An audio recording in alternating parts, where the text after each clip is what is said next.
welcome to Kudzu Cast. I'm Norm. This Hey, Norman. is Chris. Hey, Chris, how you doing? I'm doing well. Kindergarten now, where kids in kindergarten are being told about, respecting personal pronouns and, all these things.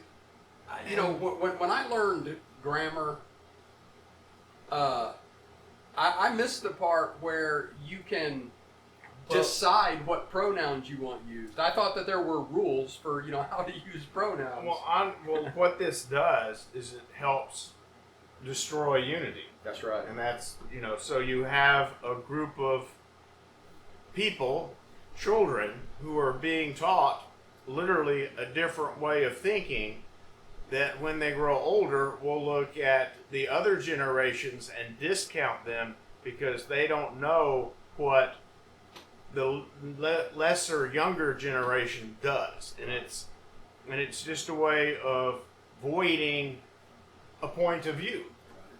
And the left has taken advantage of the fact that most American families have two hardworking people in the family that don't have time to pay attention to everything going on in the school board, or everything going on in the council of the librarians, and they don't have time to pay attention to all this stuff because the economy has been manipulated in such a way that it's almost impossible to have one of the parents that are completely dedicated to the raising of the children and the other parent dedicated to the financial well-being of the family. The economic system has been manipulated in such a way that both parents have to work and kind of turn the kids over to other people to look out for their education and these things. And the left knows that, and they have intentionally flooded the public school system with these things: critical race theory, gender ideology, all of this stuff, because they know people don't have the time to pay attention to all that stuff. But now people are starting to realize what's going on. Right. The other question is, why now? That's right. Why, this stuff has been developed by some people somewhere. It didn't, there are now books that, and textbooks and things that have been written concerning this stuff. That's right. And where I would like to know where its original origin is. Who decided that this was a good idea, and why is it that we don't know? Right. Well, the current not first lady is a doctor of education, right? She's a doctor. Yes. A doctor of education. And you look at who it is that is at the highest tiers of the education system, and it's people like her. People like her who will intentionally abuse their elderly, senilic husband just for power. Yeah. Right. I know that's spinning off into another topic. Well, the thing is, it's all tied together. That's right. That's the thing. It's all tied together. He's the perfect puppet president. That's right. He does what they tell him to do, and he's even said that before, that I'll get in trouble if I do such and such. Right. If I answer these questions, I'll get in trouble. People will get mad at me. Think about that. The president of the United States is intimidated by the attitude of his staff. Right. So you have an old man because he's not the one in charge. Yeah, he's just doing what he's told. Right. How can you function when you can't even figure out how you're supposed to walk off a stage? Right. I mean, seriously, if you can't find your way off a stage or know what you're supposed to do in a formal event, Right. which almost everything the president does is a formal. Or when you get out of the car, you're not able to scan the surroundings and see, okay, that's where I'm supposed to go. He has to wait until somebody takes him by the arm and guides him. Yep. And it's just, well, I'm going to go ahead and warn you that there are things in this article that are pretty stomach-turning. I'm going to skip over some parts because I just can't stand to read them.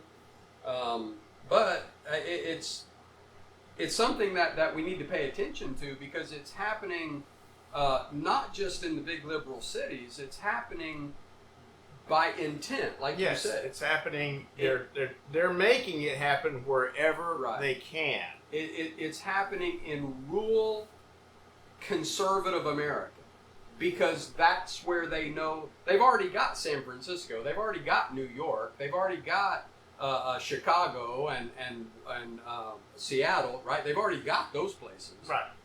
Portland, and now they need to try to subvert our communities in rural America, where we value traditional American morality, biblical morality.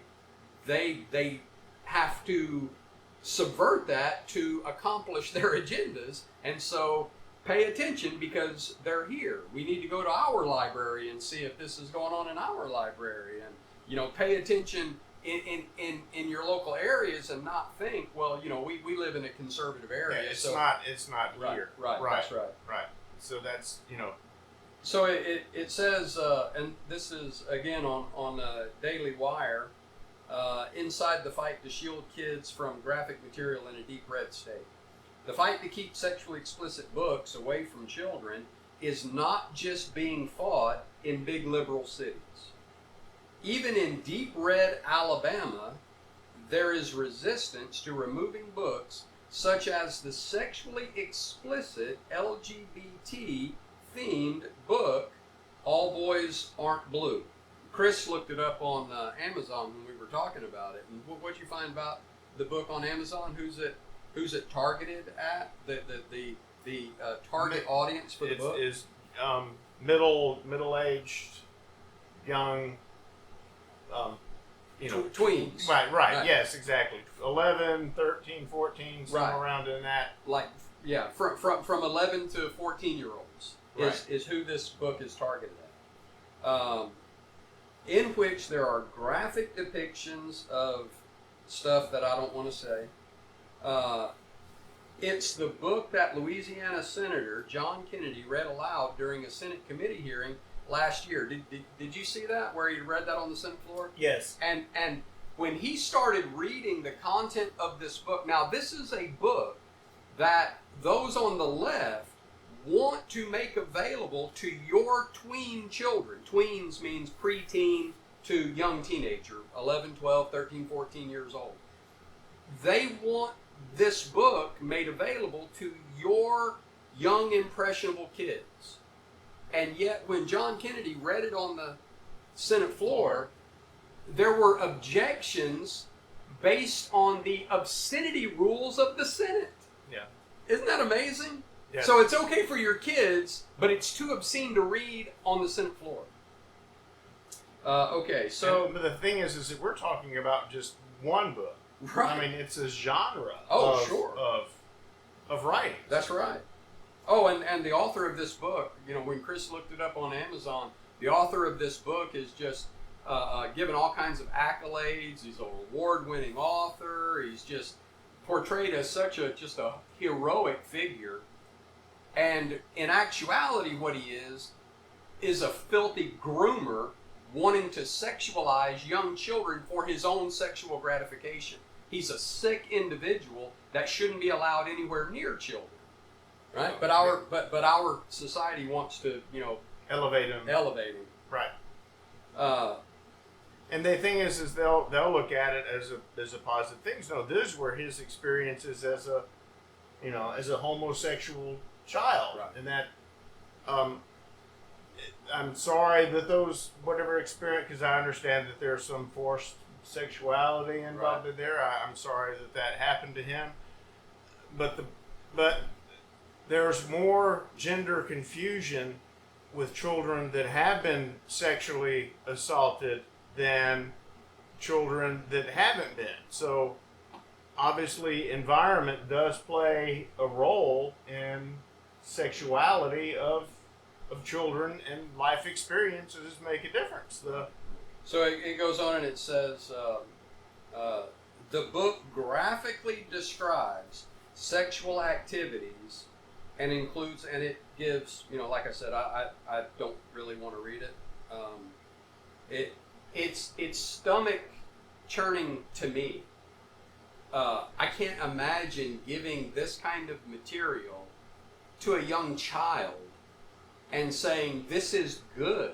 This is something that will help you to be a more intelligent, more well-rounded individual, better able to have a positive impact on society, and giving them this kind of pornographic filth. Well, I can't even stand to read the article about it, much less the material itself. Well, it normalizes certain things. That's right. That's the whole thing about. That's the conflict between groomers and people who are against groomers. Is Right. They don't see anything wrong with it. Right. But I don't want my children to be sexualized prior to what their own bodies tell them to do. That's right. That's That's the definition of grooming. yes. Where you Sexualize younger children at a younger age. Right. That don't yet have the ability to make reasoned decisions about what they want to consensually, voluntarily engage in. So you're sexualizing people who don't have the ability to make reasoned decisions about their own activities. That's why they need parents to guide them and protect them and point them in the right direction. And so these groomers intentionally target them to that's what grooming means, right? Yes. They're training them to fulfill their own their own twisted desires, or their own sense of normalcy. The more people do something, the more normal the action becomes. Right. I mean, that's part of the reason why there's such friction right now around what am I trying to say? Abortion. That's right. You have a lot of people. Well, okay. This is going to cause some heat. Always does. The stuff we're talking about always does. It's inevitable. But when you start talking about abortion, you have people who were for it because it makes them feel more normal from having it. That's humanity. When you have a certain experience, you want others to have the same experience. It's what helped draws us together as a unified people. And to normalize your own experience, to say that this experience I had wasn't bad or wasn't something that is abnormal or deviant behavior, because look, everybody else does the same thing too, and that's why you want to try to normalize it for everybody else, right? So what it's pointing out is that this is going on in a very conservative area, and like you were saying about the private schools in the area, all three of them, the one that you go to, right, or you take your kids to, right. There's another one on the other side of town, and there's a third one. There's 3 private schools in our area that I know of, and during this summer break, all 3 of them have building projects preparing for the coming school year, because they're all 3 expanding. Well, there's a reason for that. Yes. And this is it. Yes. This is it. People are starting to wake up and realize that the public school systems have been flooded and taken over by freaks. And I'm not saying that to be rude. I'm saying that because they're freaks. And they don't want their kids there. Well, that's the right response. I think that's the correct response. If you can't afford private school, homeschool. There's co-ops and groups that can help you homeschool. I know a lot of parents say, well, I wish I could homeschool my kids, but we have to work, we don't have time. Look, there's resources available, churches, local co-op groups and things. Online curriculum, too. Online curriculum. You are not bound to the public school system, depending on the state you live in. Some states have made it almost impossible to homeschool your kids or to Yes. or to find alternative and education. And those are going to be your deep blue. That's right. Who Always. want to perpetuate all the stuff that we're trying to stop. Right. So, there again, there's yet another contrast that is so blatantly obvious that everyone should be able to see it.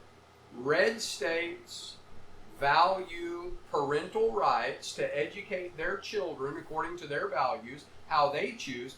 Blue states say, no, you have to let us educate your children according to our values. Well, that's un-American. That's socialist or communist, or that's the ideology that you can't govern yourself. You don't know what's best for yourself. You have to let us tell you what's best for you. Yeah, listen to the teachers. They're the experts. Right. And The teacher with all the facial piercings and tattoos and rainbow flags and critical race theory flags all over the place. They're the ones that are better suited to train your children for healthy society. Well, and the thing is that we are tolerant society. Right. That's one reason why this stuff has been allowed to occur, because nobody wants to look like they're prejudiced or Right.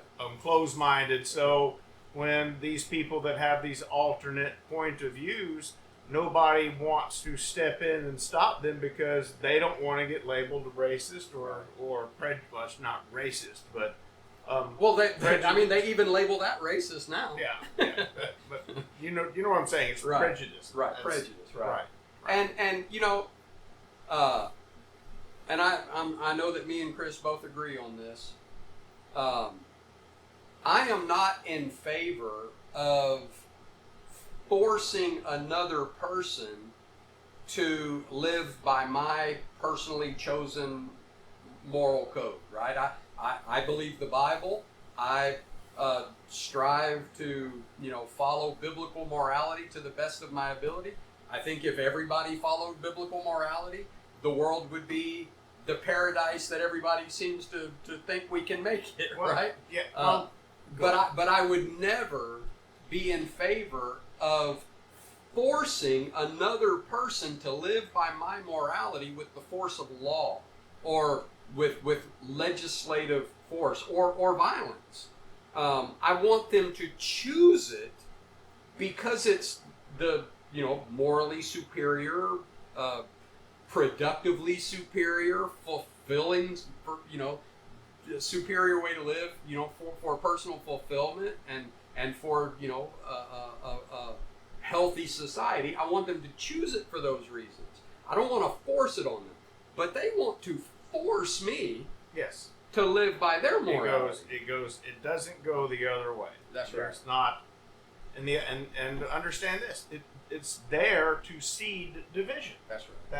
That's if you look at everything that's going on, it's all to seed division. That's right. They know the green energy is going Or to split control. people. Right. If people are divided, you can control them. That's right. If people are united, they're strong. That's the reason why they're pushing diversity. Right. Is because that tears us apart.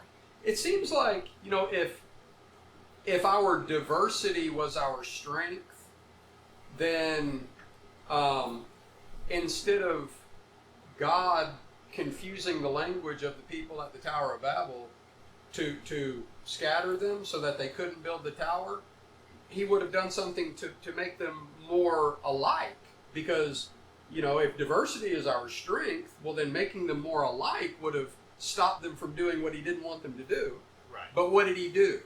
He confused their language so that they couldn't unite in the example of the Tower of Babel in doing something that was contrary to his will, right? He said, fill the earth and multiply, and but they were all gathered up in one place, and so he confuse their language so that they would scatter out like they were supposed to.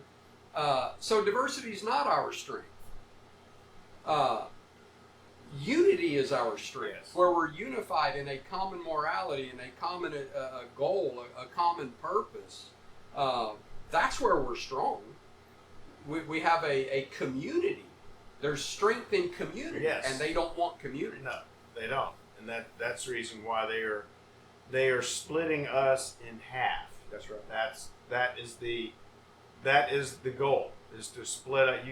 Once you split them in half, well, then you can splinter up those segments too, which is exactly what they're doing. You know, the pressure is coming from one side, not. I mean, it's funny. What's the right trying to take over? Their personal lives, maybe. Yeah. I mean, the only thing I'm trying to control is me, right? I want to exercise self-control to be a better husband for my wife, to be a better father for my children, to be a better minister to my church, to be a better citizen in my community. The only way I can do those things is to control myself, not by controlling other people. You can't control. You can up to a point. Unfortunately, when you disarm a people, that's when you destroy the ability for self-determination. That's right. That's would the Uyghur Muslims like to have had arms when the Chinese have taken them over and put them in camps and re-educated them, and it's acknowledged that this goes on and there are no consequences.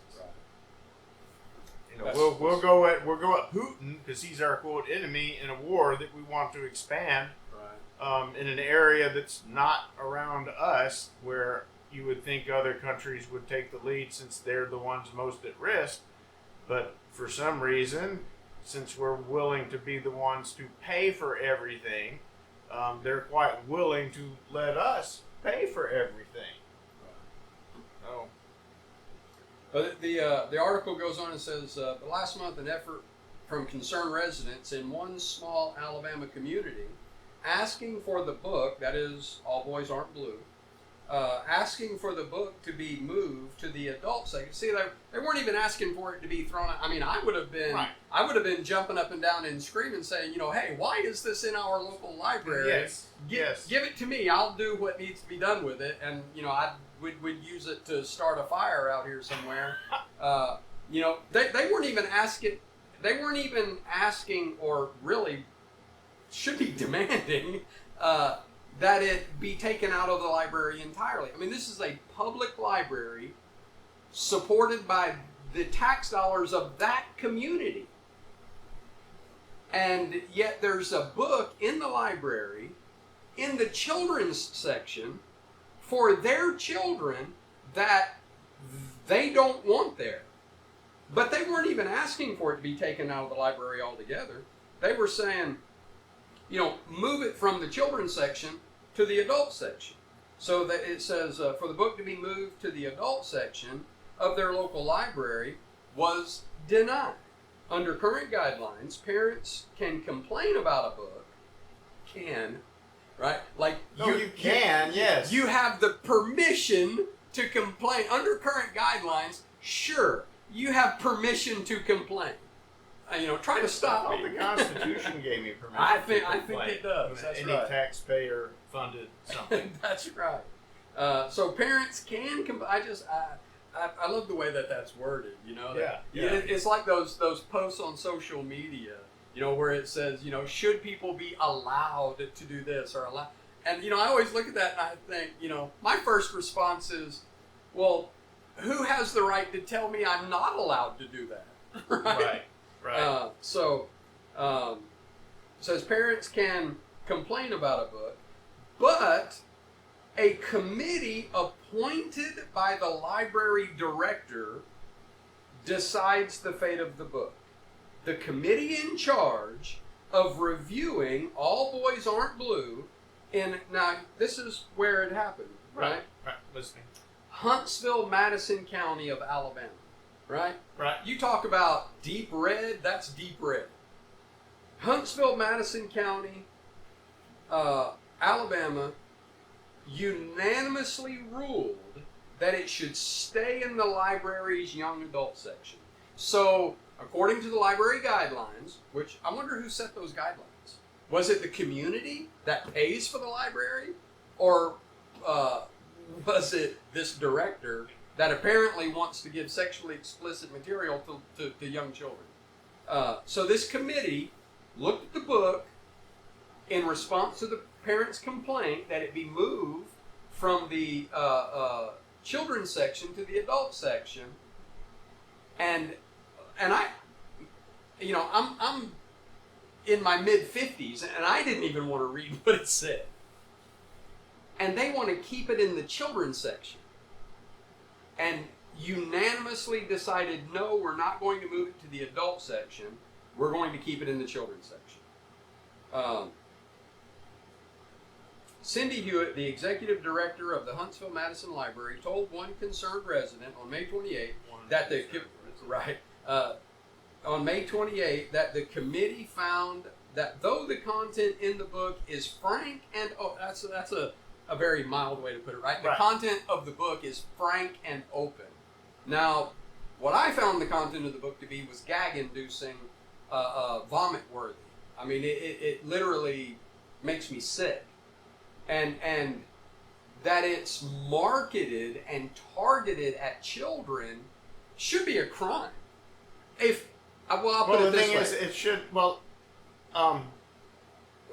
it basically is. Because if you can't read that in a public forum, it shouldn't be available in a public setting. That's right. I mean, either it's appropriate or it's inappropriate. If somebody walked up to my daughter on the street and said the things to her that are in this book, I would have that person arrested. I would file charges against that person for sexual assault, because saying explicitly sexual things to a child is a form of sexual assault, and I would demand the full force of the law. Georgia has obscenity laws, and the things in this book are against the law according to the obscenity laws that are on the books in Georgia, and yet they can't get it taken out of the library. That's amazing. Yeah, well, I mean, what amazes me is how much power has been taken away from us. That's right. There are people who don't care about the diverse opinions. The people who say they care about diverse opinions show that they really don't care about diverse opinions. If you have a diverse opinion that's separate from theirs, well, you're just wrong. I wonder what would happen, and maybe, if you're watching in the area, here's an idea. I wonder what would happen if a, parent group or community organization, somebody in that area took that book to the sheriff's department, because, usually sheriffs in counties like this, like our sheriff here, pretty conservative people, right? Take this book to the sheriff's department and say, this pornography, and it is pornography, the pictures in it, what it says, it is pornography. This pornography is being made available to children. We want you to take your deputies and go in there and take it out and get it out and make it so that it's not being made available, it's not accessible to children. And I wonder what the sheriff would do. Some of those offices have been politicized too. Well, that's. I mean, it's worth a shot, right? Oh yeah, I mean, yes. And the thing is that they don't want to be viewed as prejudiced either, right. And it's. But it is against the law to give pornography to children. Absolutely. And I mean, it was enforced when I was a kid. That's right. You're gonna put porn on the website and not have any way to check age. That's right. Other than ask. I mean, as an adolescent, I certainly would click the other button. Right. You know, Yeah. and that's intentional too. That's right. You know, It's the hypersexualization of children. That's who it's aimed at, right? They don't care if consenting adults, read the stuff and look at the stuff, and frankly, neither do I. I mean, that's kind of a misnomer. I do care because I don't want people to engage in that kind of activity because I know of, I know how corruptive it is to society and to a person's soul. But when I say I don't care, I don't mean that I don't care in the sense of, that I care about that person and what it's doing to them that they do it. When I say I don't care, I mean I respect the right of a consenting adult to engage in the consensual behavior they want to engage in, as long as it's not, hurting someone else or taking away someone else's right to choose their own behavior. I don't, I don't care if consenting adults do those things in that sense. But when you get to children aren't consenting adults. No. And it's against the law, or it used to be, I'm pretty sure it still is, to give this kind of material to children, but like you said, it's because they are so afraid of being called bigots, of being called closed-minded, of being called prejudiced against, or homophobic, or racist. Everything is racist. Everything is racist now. But people have been conditioned to be so afraid of those labels that they won't do what they know good and well needs to be done. Well, we have to stop being afraid of leftist word games and just stand up and be the kind of people we're supposed to be, that call things out like we're supposed to. Well, it kind of goes back to the marriage argument. Marriage being between a man and a woman, and the right got painted as we don't want homosexuals to be together for life, and no, that's not it at all. That was never the problem. No, the problem is we didn't want to change the definition of the word. Even historically, societies that incorporated homosexual behavior in their societies still acknowledged marriage as between a man and a woman, because that's what yields children, the next generation. And the objection to marriage of people of the same sex wasn't about not wanting them to be together. If they love each other, sure, but it has to do with controlling the language. For some reason, the left seems to have a monopoly on the wording of things, and it's not necessarily, it's designed to manipulate by itself. That's right. That's, they make you afraid of certain labels, of certain terms. Now, if the term racist were actually used according to the definition of the word, well then that it should be something that I would never want to be called a racist, because I'm not a racist. I have no consideration whatsoever of a person's skin color in my judgment of that person. The only thing that has any impact on my judgment of another person is that person's character. That's it. How they act, their ideology, their worldview, however you want to say it. That's the only thing. I pay no attention whatsoever at all. I mean, it doesn't bother me at all that Chris is black. I think there is a little. Yeah. My sister did the genetic test, and and found out that we were 1% black. That's right. So, and that doesn't bother me in the least. So I'm more black than Elizabeth Warren is Native American. That's absolutely right. So I thought that I was picked on as a kid because I was just a kid that the school picked on. It's because you were black, right? Yeah, but it turned out, I was. That's right. That was. It's the systemic. It's the systemic racism. Right? They were against me from the start. So it's That's right. So.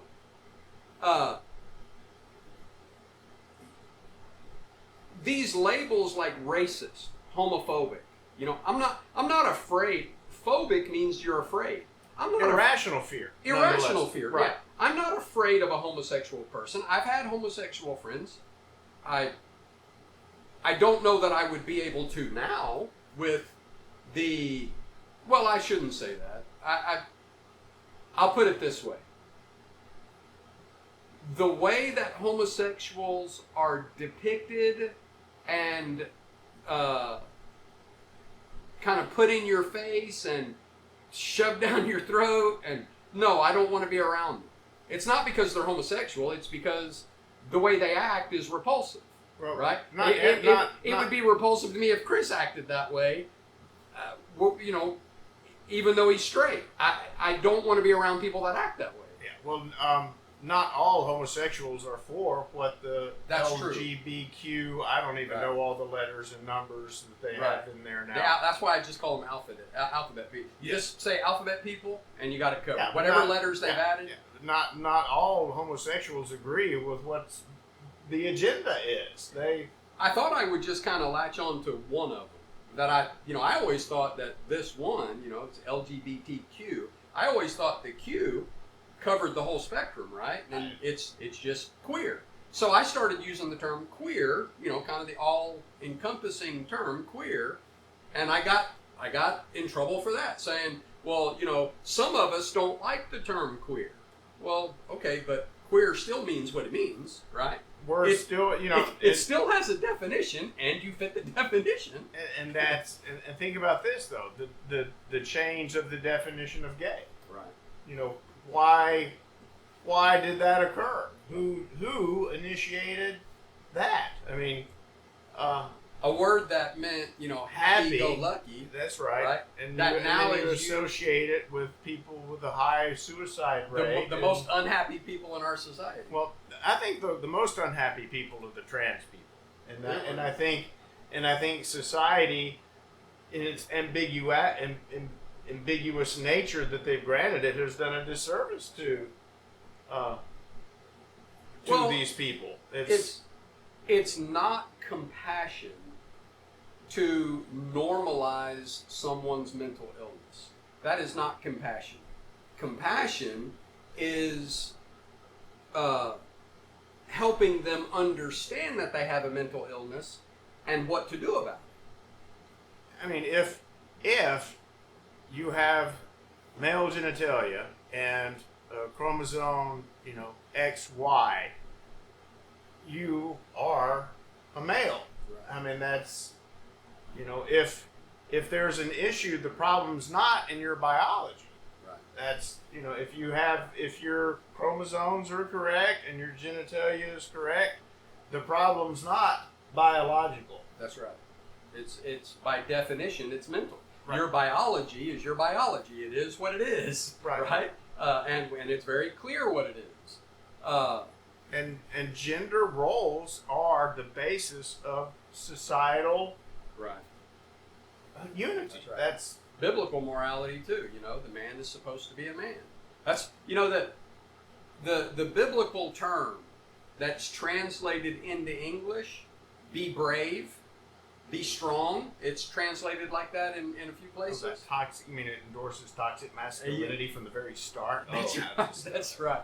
Yeah, but it's like Paul tells the Corinthians in the King James.